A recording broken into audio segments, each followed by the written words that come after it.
Hello aspirants, welcome to my YouTube channel SMWB 2024 এ যেসব ক্যান্ডিডেটরা একটি college allotment পেয়েছিলে তাদের জন্য সুখবর রয়েছে।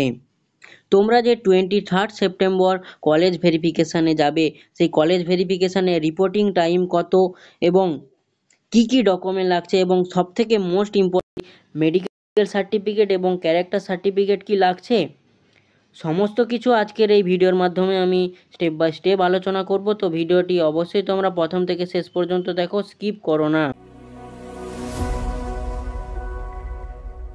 দেখো, SMWB অফিসিয়াল ওয়েবসাইটে আমি চলে এসেছি, তোমরা যেমন স্ক্রিনের মাধ্যমে দেখতে পাচ্ছ।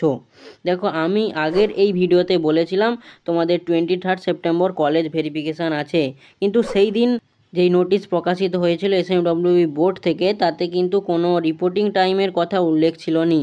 কিন্তু এই মুহূর্তে SMWB বোর্ডের অফিসিয়াল ওয়েবসাইটে তোমাদের যে রিপোর্টিং টাইম সেটি সম্বন্ধে একটি নোটিশ প্রকাশিত হয়েছে। তো নোটিশটি আমি ওপেন করে সম্পূর্ণ বিষয়টি তোমাদের সামনে আলোচনা করছি, তো তোমরা ভিডিওটি দেখো।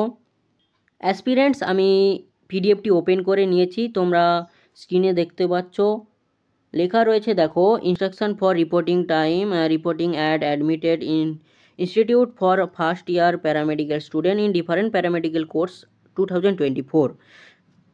আচ্ছা, তারপরে বলা রয়েছে, দেখো, this is inform to all candidate who have been admitted to different paramedical courses in medical college and hospitals, affiliated college, non MCH institute and affiliated private institute through counselling held on from 6 September to 18 September 2024 at the State Medical Faculty of West Bengal office premises situated at 14C Beliaghata Main Road, Kolkata 70085 are advised to, যেটি important, যে report for joining their respective institute at 10 AM on and from 23 September 2024 positively। অর্থাৎ তোমাদের reporting time দেওয়া রয়েছে 10টা AM, সকাল 10টা AM তোমাদের রিপোর্টিং টাইম। 23 সেপ্টেম্বর তোমাদের যে কলেজ ভেরিফিকেশান আছে তার সেই ইনস্টিটিউট, তোমরা যে ইনস্টিটিউট পেয়েছো সেই ইনস্টিটিউটে ভেরিফিকেশানের রিপোর্টিং টাইম হচ্ছে যে 10টা AM। 10টা AM এর মধ্যে তোমাদেরকে কলেজ ভেরিফিকেশানের জন্য পৌঁছে যেতে হবে সেই কলেজে। আচ্ছা, তারপরে বলা রয়েছে, দেখো, the candidate are also advice to produce before the authorities of respective institute the following document: original and photocopy. Therefore the physical verification concerned authority institute at the time of reporting joining।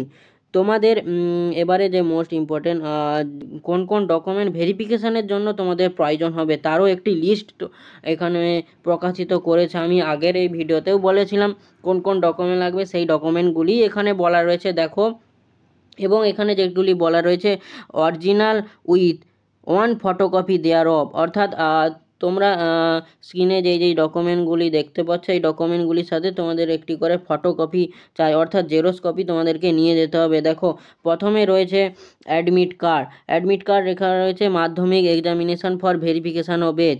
তোমাদের মাধ্যমিকের যে admit card সেটি লাগবে age ভেরিফিকেশানের জন্য। আচ্ছা, তারপরে তোমাদের লাগবে marksheet of higher secondary examination or equivalent examination 10+2, অর্থাৎ ক্লাস 12-এর তোমাদের মার্কশিট লাগবে।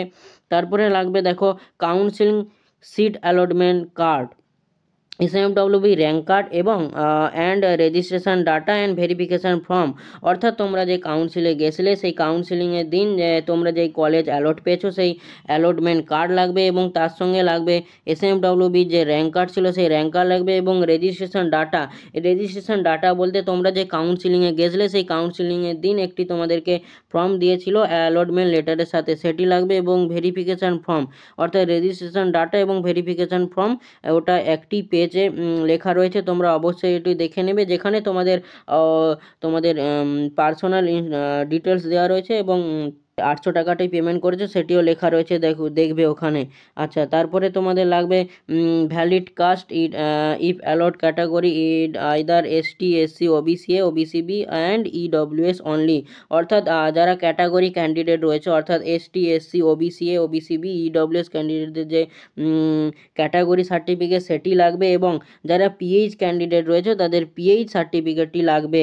আচ্ছা, তারপরে লাগবে তোমাদের যেটি তোমরা জানতে চেয়েছিলে যে মেডিকেল সার্টিফিকেট এবং ক্যারেক্টার সার্টিফিকেট লাগবে নাকি। দেখো এখানে স্পষ্ট উল্লেখ রয়েছে, a medical certificate of fitness from a register medical practitioner original, এবং তারপরে লাগবে তোমাদের ক্যারেক্টার সার্টিফিকেট। ক্যারেক্টার সার্টিফিকেটের 1 কপি লাগবে তোমাদের, মানে 1 কপি এখানে বলতে চাচ্ছে যে জেরক্স লাগবে।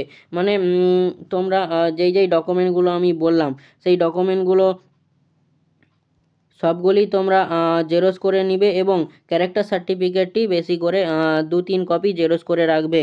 আচ্ছা, বর্তমান পরিস্থিতি অনুযায়ী আমি যেটি দেখলাম যে মেডিকেল সার্টিফিকেট বানাতে তোমাদের অসুবিধে হচ্ছে। মেডিকেল কলেজ অ্যান্ড হসপিটাল যে রয়েছে সেখান থেকে তোমাদের মেডিকেল সার্টিফিকেট বানাতে অসুবিধা হচ্ছে। তো তোমাদেরকে একটি সাজেশান যে তোমরা এখনও পর্যন্ত যারা মেডিকেল ফিটনেস সার্টিফিকেট বানাওনি তারা যেই সব ডক্টররা যারা প্রাইভেট সেক্টর ওপেন করেছে, বা যারা পার্সোনাল হচ্ছে যে রুগী দেখে, তাদের কাছে গিয়ে তোমরা একটু টাকা খরচ করে মেডিকেল সার্টিফিকেট বানিয়ে নিতে পারো। আচ্ছা, এবং এই যে ডকুমেন্টগুলো বললাম এই ডকুমেন্টগুলো অবশ্যই তোমরা জেরক্স করে নিবে এবং অরিজিনাল নিয়ে যাবে। সেলফ অ্যাটেস্টেডের করা এখানে কোনো উল্লেখ করেনি, তবে তোমরা চেষ্টা করবে সেলফ অ্যাটেস্টেড করে নিয়ে যাওয়া। তারপরে যে এই যে সেকশানটি তোমরা দেখতে পাচ্ছ, এই সেকশানে উল্লেখ রয়েছে যে তোমাদের যেই ফটোকপিগুলো নিয়ে যাবে, অর্থাৎ যে জেরক্স কপিগুলো নিয়ে যাবে, ওগুলি ডকুমেন্ট ভেরিফিকেশানের সময় যেই ইনস্টিটিউট তোমরা ভেরিফিকেশানে যাবে সেখানে এই ডকুমেন্ট এই জেরক্স কপিগুলি জমা নেওয়া হবে, এবং ফিউচারে যাতে না কোনো সমস্যা হয় তার জন্য ওনারা জমা নিয়ে নেবেন। আচ্ছা, এখানে বলা নেই পাসপোর্ট সাইজ ফটোর কথা বলা নেই, আমি বলে দিচ্ছি তোমরা 3 থেকে 4 কপি পাসপোর্ট সাইজ তোমাদের যে ফটোগ্রাফ সেটি তোমরা নিয়ে যাওয়ার চেষ্টা করবে। নিয়ে যাওয়ার চেষ্টা নয়, অবশ্যই তোমরা নিয়ে যাবে, অবশ্যই ওখানে লাগবে 3-4 কপি পাসপোর্ট সাইজ ফটো তোমরা নিয়ে যাবে। আচ্ছা, তোমরা তাহলে অবশ্যই বুঝতে পারলে যে তোমাদের রিপোর্টিং টাইম কখন 10টা AM থেকে 23rd সেপ্টেম্বর তোমাদের কলেজ ভেরিফিকেশানে যেতে হবে, এবং কী কী ডকুমেন্ট লাগবে আমি ডিটেলসে আলোচনা করে দিলাম। তোমাদের যদি কোনো কিছু প্রশ্ন থাকে তো তোমরা আমাকে কমেন্ট বক্সে কমেন্ট করতে পারো, আমি তোমাদের কমেন্টে রিপ্লাই দেওয়ার চেষ্টা করব। সো আজকের মতো এই পর্যন্তই। Thank you to all.